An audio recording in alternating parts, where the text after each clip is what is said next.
पहलवानपुर गांव में एक राजा राज किया करता था। उसकी एक छोटी सी बेटी थी जो बहुत ही प्यारी और मासूम थी। वह रात होते ही बालकनी में खड़े होकर चांद को देखती रहती। एक दिन उसने राजा यानी अपने पिता से कहा कि पिताजी, मुझे चांद चाहिए, मुझे चांद लाकर दो, मुझे उसके साथ खेलना है।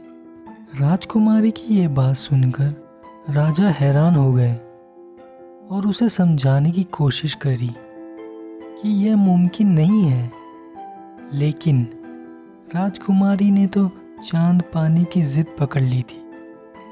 चांद ना मिलने की स्थिति में वह ना कुछ खाती ना कुछ पीती, बस पूरी रात खड़े होकर चांद को देखती रहती। इस कारण धीरे धीरे राजकुमारी की तबीयत बिगड़ने लगी और वह काफ़ी बीमार हो गई। राजकुमारी की ये हालत देखकर राजा बहुत परेशान हुए। उन्होंने अपने मंत्री और सिपाहियों को राजकुमारी के लिए चांद लाने का आदेश दिया। राजा का यह आदेश सुनकर मंत्री और सिपाही हैरत में पड़ गए। उन्होंने राजा से कहा, महाराज, चांद को लाना मुमकिन नहीं, ये हम भी जानते हैं और आप भी। ऐसे में हम चांद को राजकुमारी के लिए कैसे ला सकते हैं? मंत्री और सिपाही की ये बात सुनकर राजा अपने राज्य में ऐलान करवा देते हैं, राजकुमारी के लिए जो भी चांद लाकर देगा उसे खूब सारा धन इनाम में दिया जाएगा। जब राजा के इस ऐलान के बारे में एक व्यक्ति को पता चला तो उसे राजा का दुख देखा ना गया। वह फौरन राजा से मिलने पहुंच गया। व्यापारी ने राजा से कहा, महाराज, मैं राजकुमारी को चांद लाकर दे सकता हूँ, लेकिन उससे पहले मुझे जानना होगा कि राजकुमारी को कितना बड़ा चांद चाहिए। यह कहकर व्यापारी राजकुमारी से मिलने की इच्छा जाहिर करता है।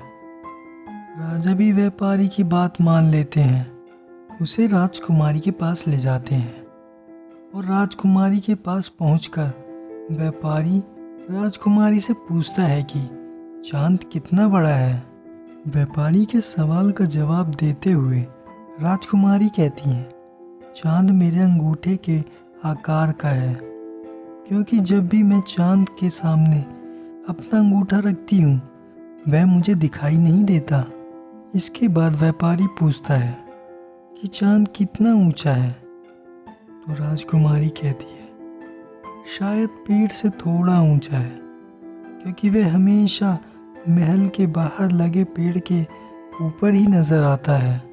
अंत में व्यापारी पूछता है, अच्छा राजकुमारी, चांद दिखता कैसा है? इस पर राजकुमारी जवाब देती हैं कि चांद चमकीला है और चांदी की तरह सफ़ेद दिखाई देता है। राजकुमारी की ये सभी बातें सुनकर व्यापारी खड़ा हो जाता है और राजकुमारी से कहता है कि कल ही मैं पेड़ पर चढ़कर उस चांद को तोड़ लाऊंगा। इतना कहकर व्यापारी राजा के पास जाता है और अपनी योजना उन्हें बताता है। राजा को व्यापारी की योजना पसंद आती है। अगले ही दिन व्यापारी एक चांदी का छोटा सा चांद बनवाकर राजकुमारी के लिए ले आता है। राजकुमारी उस चांद को देखकर बहुत खुश हो जाती है और उसके साथ खेलने लगती है।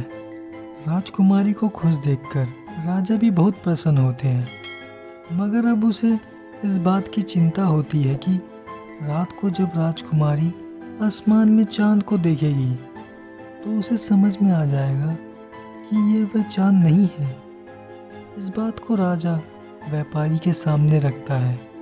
राजा की बात सुनकर व्यापारी कहता है कि मैं आपकी परेशानी को अभी ही हल कर देता हूँ। व्यापारी राजकुमारी के पास जाता है और उसे बड़े प्यार से पूछता है कि राजकुमारी, आप ये बताइए, किसी बच्चे का दांत टूट जाता है तो क्या होता है? व्यापारी के सवाल का राजकुमारी बड़ी मासूमियत से जवाब देती हैं कि उसका नया दांत निकल आता है। तब व्यापारी पूछता है, अच्छा ये बताइए कि क्या आपको पता है कि जब कोई चांद तोड़ लाता है तो तो क्या होता है? इस पर राजकुमारी कहती है, हाँ, वहाँ दूसरा चांद उग जाता है। राजकुमारी का जवाब सुनकर व्यापारी कहता है कि अरे वाह, राजकुमारी को तो सब कुछ पता है। इतना कहते ही व्यापारी बालकनी में आ जाता है और कहता है कि आइए फिर आज हम नए उगे चांद को देखते हैं। आसमान में चांद को देखकर राजकुमारी कहती है कि मेरे पास जो चांद है वह नए चांद से ज़्यादा खूबसूरत है, और अपने चांद को लेकर खेलने में जुट जाती है। ये सब देखकर राजा बहुत ही खुश होते हैं और व्यापारी को बहुत सारा धन इनाम में दे देते हैं। मोरल ऑफ द स्टोरी, दोस्तों, नन्ही राजकुमारी और चंद्रमा कहानी से सीख मिलती है कि कभी कभी बड़ी मुश्किलों को हल करने के लिए छोटा सा उपाय भी काफ़ी होता है।